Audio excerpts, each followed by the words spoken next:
Meus amados irmãos, a graça e a paz do Senhor Jesus Cristo esteja sobre todos vocês, mais uma vez, pela misericórdia do Senhor.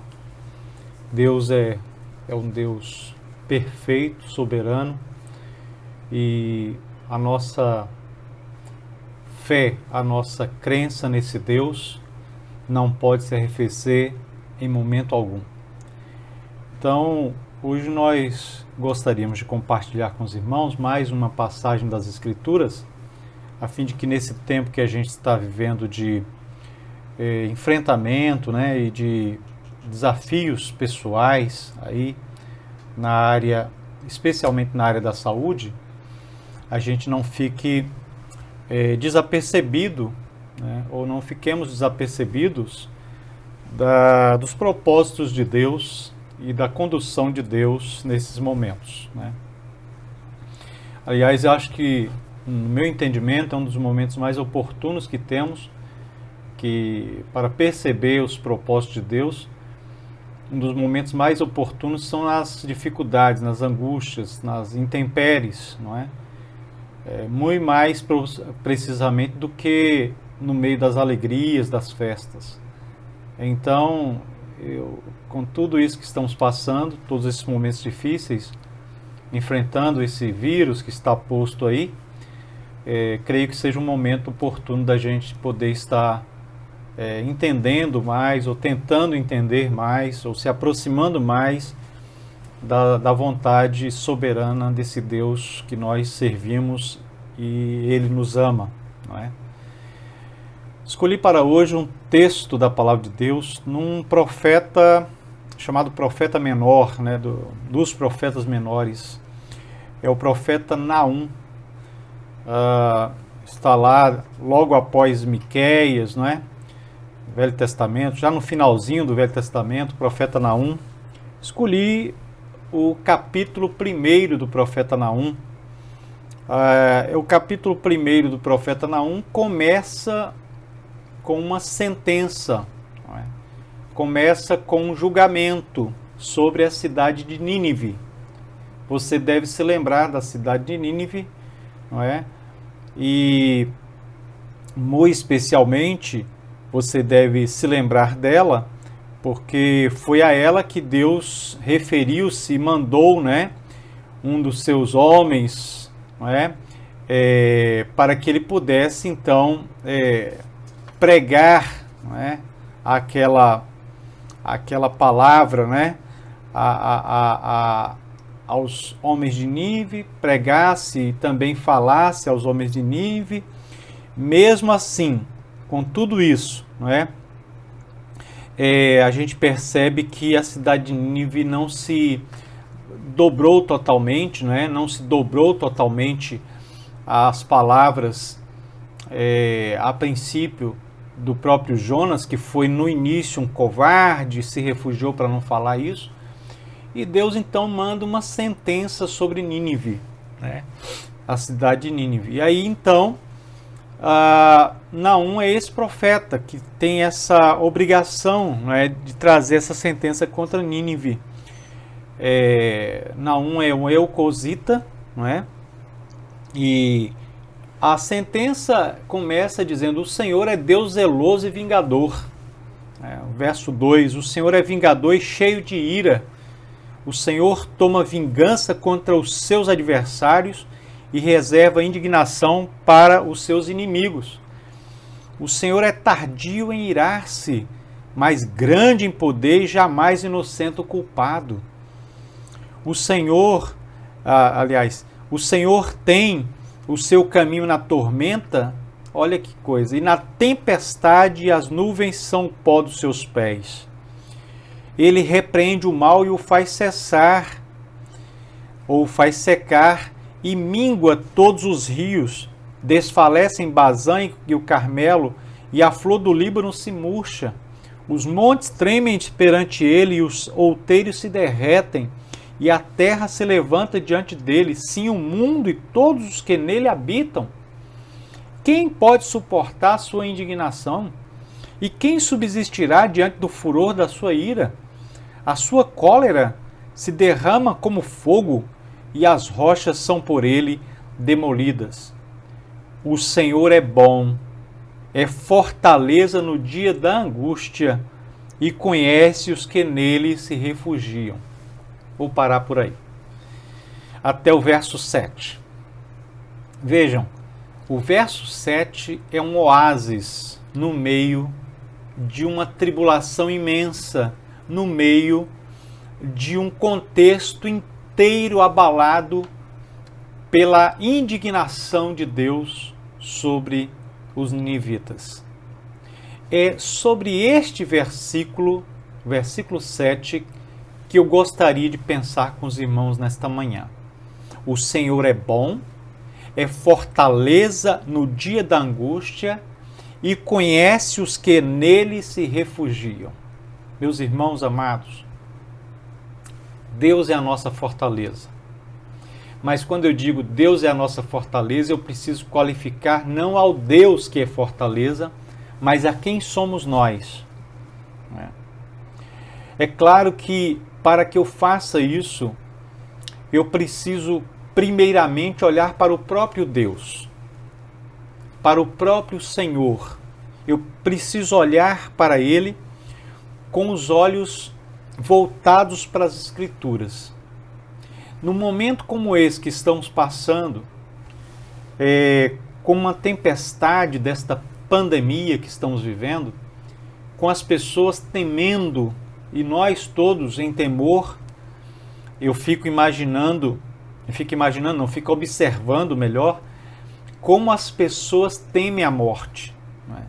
Nesses momentos de angústia, as pessoas temem tanto a morte, temem tanto perder a vida, que elas estão a ponto, em muitos momentos, estão à porta do desespero. Mesmo que talvez não diretamente atingidas, mas como estão pela pandemia ou pela enfermidade, mas como estão encharcadas de notícias, encharcadas de más notícias, elas começam a entrar em desespero. Eu fico observando os meus vizinhos, amigos, até mesmo um ou outro que é mais próximo, e fico vendo, como as pessoas têm temor de morrer. Elas vivem, como diz as Escrituras, elas vivem, elas negociam, elas casam, elas se dão em casamento. Os últimos dias são assim, não é? Essa correria, essa busca por vencer a vida, por conquistar o mundo, mas no momento que a angústia se avizinhança, ou no momento que a angústia bate a porta, no momento que a enfermidade, que o caos, que a calamidade toca em nossa campainha e invade a nossa casa, ou pelo menos ameaça invadir, aí as pessoas entram em desespero. Esse versículo 7 é uma luz no fim do túnel. Esse versículo 7 do profeta Naum é uma verdadeira brisa no meio deste caos. Não é? E para quem é essa brisa? Bem, essa é a grande questão. Para quem é esse versículo? Primeiramente, é preciso saber de onde ele veio. Não é? Ele veio de uma revelação de Deus ao pequeno ou ao profeta menor, considerado menor, Naum, um dos, né? E ele vem para dizer, primeiramente, logo na primeira sentença do versículo 7, quem Deus é. E ele diz assim: o Senhor é bom. Primeiramente, é bom essencialmente. Não há nada em Deus que seja mal. Não há nenhuma sombra de dúvida quanto ao seu caráter. O profeta está dizendo que ele é bom em si mesmo, essencialmente bom, independentemente bom. Quer dizer, Deus não se molda pelas circunstâncias. Pelo contrário, ele molda as circunstâncias, ele controla as circunstâncias. Bom não apenas essencialmente, não apenas independentemente, mas o Senhor é bom de maneira eterna. Em nenhum momento o Senhor é considerado na história ou visto nas Escrituras como um Senhor ruim. O Senhor é justo. O Senhor é poderoso. Julga com equidade. Mas Ele é eterna e imutavelmente bom. O Senhor é bom, bom em todo tempo. Em todo tempo o Senhor é bom. Bem, essa é uma frase repetida, quase que aí um mantra evangélico, não é? Mas precisamos também entender que Ele é bom em todos os seus atos graciosos. Ou seja, em tudo que Deus faz e tudo que Ele nos proporciona é bondoso, é de boa fama, é de boa índole, é para o nosso bem. Nada Deus faz especialmente para tentar destruir propriamente, principalmente, diga-se de passagem, aqueles que são seus, porque em todo o contexto de Naum, e especialmente nesse capítulo 1, você vai perceber que o Senhor é Deus zeloso e Deus vingador contra os seus adversários. Nesses momentos de angústia, nesses momentos onde parece que a vida destempera, é que se mostram os que antes eram adversários e agora querem ser amigos, e os que sempre foram amigos e companheiros do Senhor e da sua presença. Bem, é bom em seu ato presente, é bom em seu ato futuro, é bom em suas atitudes do passado, né? O Senhor é bom acima de todas as coisas, de todas as pessoas. Se alguém em toda a história pode ser chamado de bom e de bondoso, caridoso, misericordioso, perfeito em todas as coisas, esta pessoa é Deus. Então, nesse momento, não perca de vista o fato de que Deus é bom. Isso é essencial. As Escrituras assim o declaram. As Escrituras assim o afirmam. Esse texto assim afirma, mesmo em todo e em meio ao caos, Deus não deixa de ser bom. Deus não é como nós, que no meio das circunstâncias adversas mudamos as nossas atitudes, mudamos a nossa forma de ver a vida, mudamos a nossa reação, as nossas reações mudam. Nós somos muito frágeis, nós somos muito cheios de altos e baixos. Nós somos pessoas, e como seres humanos, nós somos capazes dos melhores atos como dos piores no meio das circunstâncias adversas. Deus não. Deus é linear, Deus é perfeito, Deus é imutável, Deus não pode mentir, Deus não erra, Deus não tem dúvida, Deus é poderoso em todas as coisas que faz e bondoso em tudo que faz. Bem, essa é uma declaração não apenas de Naum, mas que considera e é considerada em todas as páginas da Escritura, em toda a revelação de Deus. Deus é bom.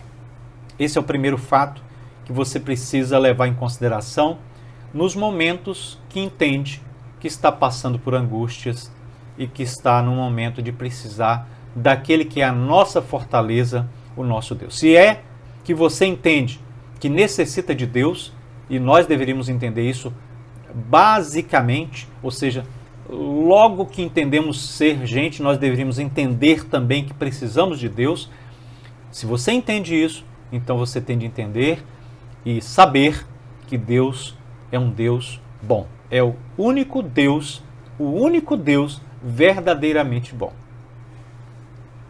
Agora, Naum traz uma segunda sentença nesse versículo que muda o foco do Deus que é bom para aqueles que recebem essa bondade. E ele diz assim: Deus, ou o Senhor é bom, e aí afirma, é fortaleza no dia da angústia. É fortaleza no dia da angústia. Parece notícia de jornal de hoje. Não é? Sob circunstâncias especiais, sob circunstâncias extraordinárias, ele é o refúgio necessário para o homem. É o nosso refúgio. Quando a provação, quando o desafio vem especialmente veemente, quando vem como aguilhão, como vem como estocada, como vem como espada, o Senhor é fortaleza. É importante que no dia da angústia, ainda que passageiro, ou às vezes durando bastante tempo, o Senhor vem como fortaleza para nos sustentar, seja por breve tempo, seja por mais tempo. O Senhor é a nossa fortaleza no dia da angústia. É como aquela rocha onde nós podemos construir a nossa casa, o nosso refúgio, e podem cair todas as rochas ao redor, mas esta rocha jamais se rompe, jamais cai, jamais sai do seu lugar.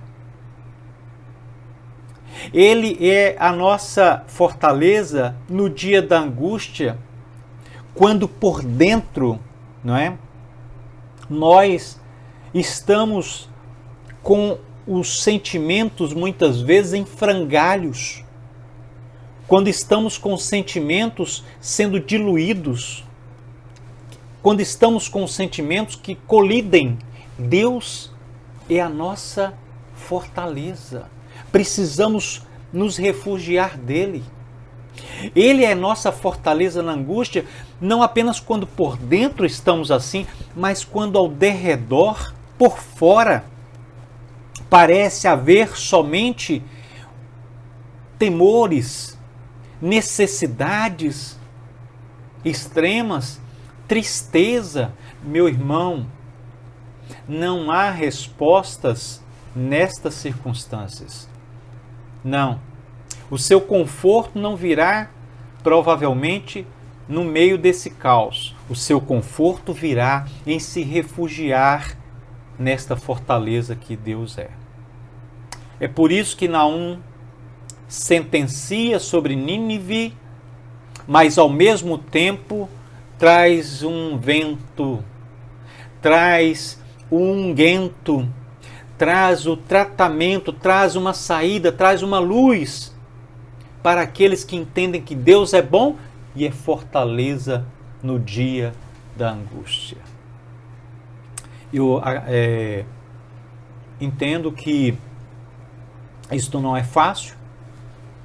Eu entendo e compreendo que este refúgio nesta fortaleza não é algo instantâneo para todos, mas é preciso.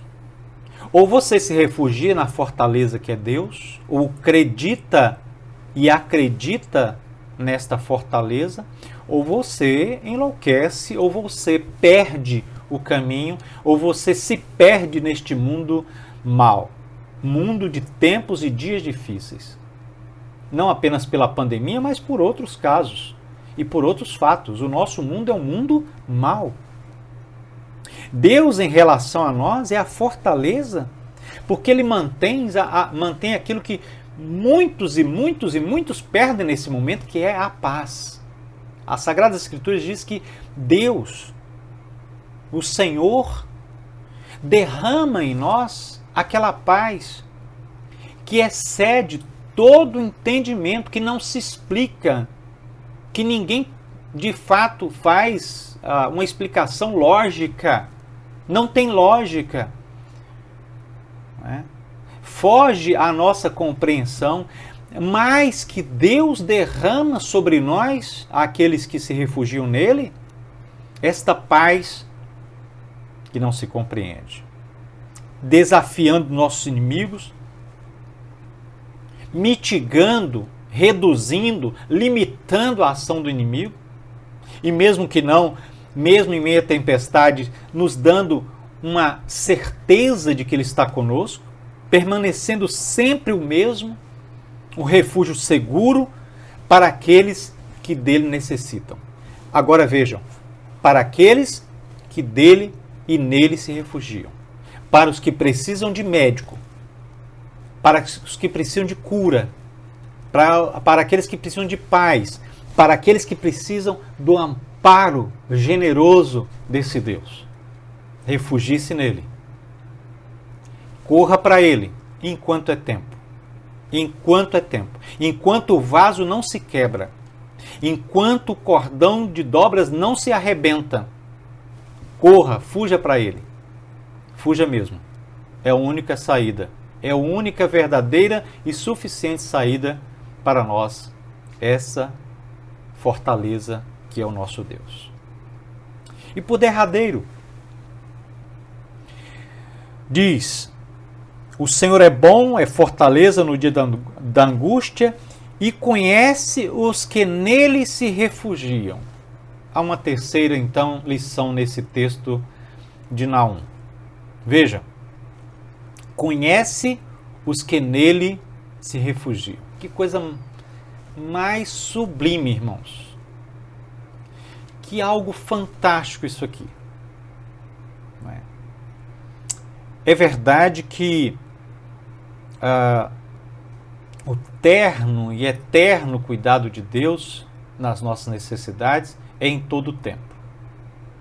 Mas nos momentos que estamos alegres, felizes, saltitantes, festejantes, nós não nos lembramos fundamentalmente de que Deus nos conhece.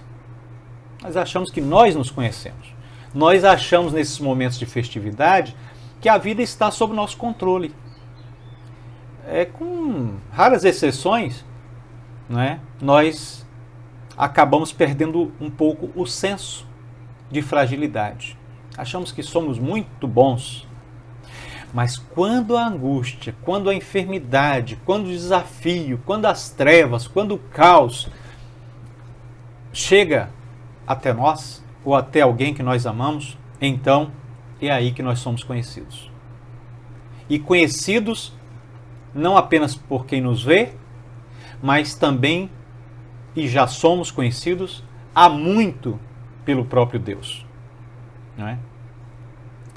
A comunhão que Deus tem com os seus, a eterna graça que Ele tem sobre os seus, a comunhão de ter e de morar em nós, conforme as Escrituras dizem, que o Espírito do nosso Deus habita em nós, como maior prova e melhor prova de que Ele nos conhece e que nós somos os seus filhos amados. Seu conhecimento franco, verdadeiro, sincero, direto, objetivo, que nos possui e que claramente, segundo a sentença lá de Apocalipse, nos confessará diante de todos do mundo. Meus irmãos, é importante pensar que em toda a Escritura, homens e mulheres de Deus, em algum momento da vida, tentaram se disfarçar, tentaram fugir aos próprios desafios, às próprias tarefas que Deus lhes deu.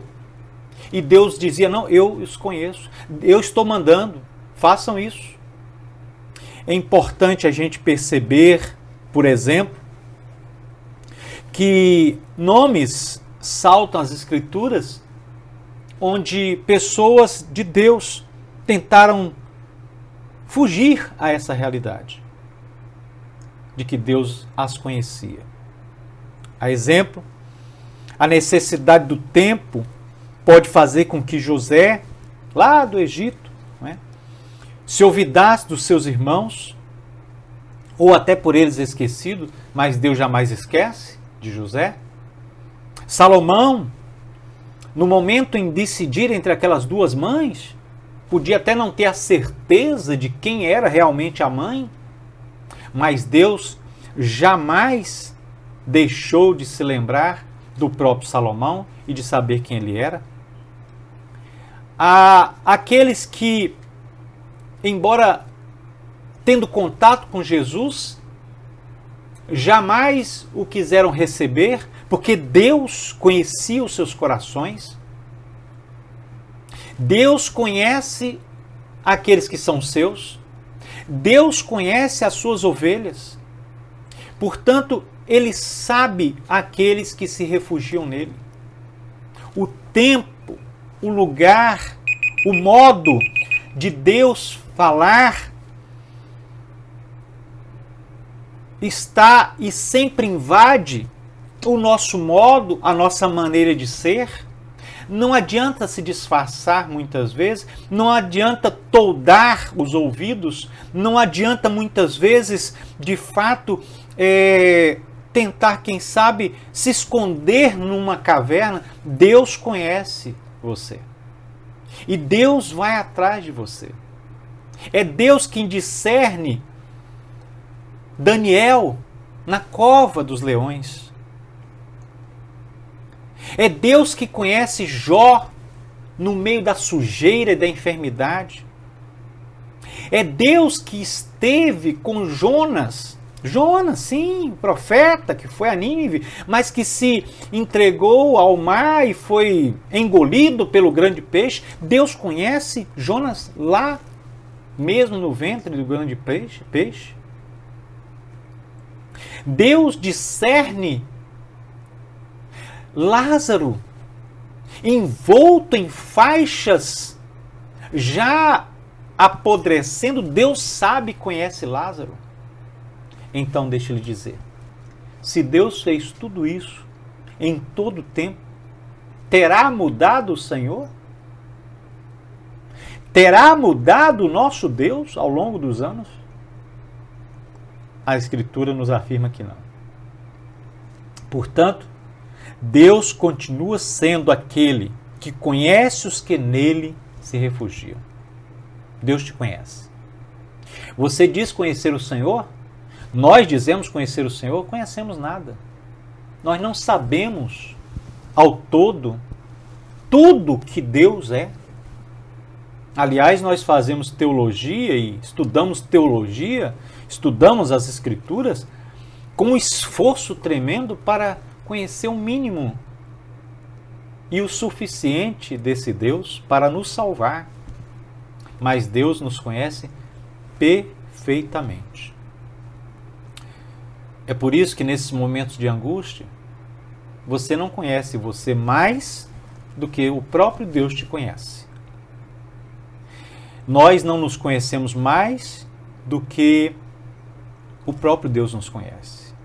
Portanto, é preciso entender que Deus sabe quanto nós suportamos, até onde podemos ir, até onde a nossa fé resiste, de tal sorte que Ele não nos dá provação maior do que a nossa fé. É o que diz as Escrituras, é o que afirmam as Escrituras. O verdadeiramente crente, o verdadeiro servo do Senhor é conhecido pelo Senhor, e especialmente nesses momentos de angústia. Porque enquanto o mundo se desespera, como disse no início, enquanto o mundo se apavora, enquanto o mundo é tomado de notícias más e realmente entra em caos, nós, servos do Senhor, que nos refugiamos nele, que de fato conhecemos o nosso Deus como Deus bom e somos, sobretudo, conhecidos por Ele, estamos confiadamente, calmamente, entendendo que Ele sabe de todas as coisas, que Ele sabe até onde nós podemos suportar, que Ele sabe até onde podemos chegar, que Ele sabe muito bem qual é a nossa tez, mas também qual é a nossa estrutura emocional, espiritual, sentimental.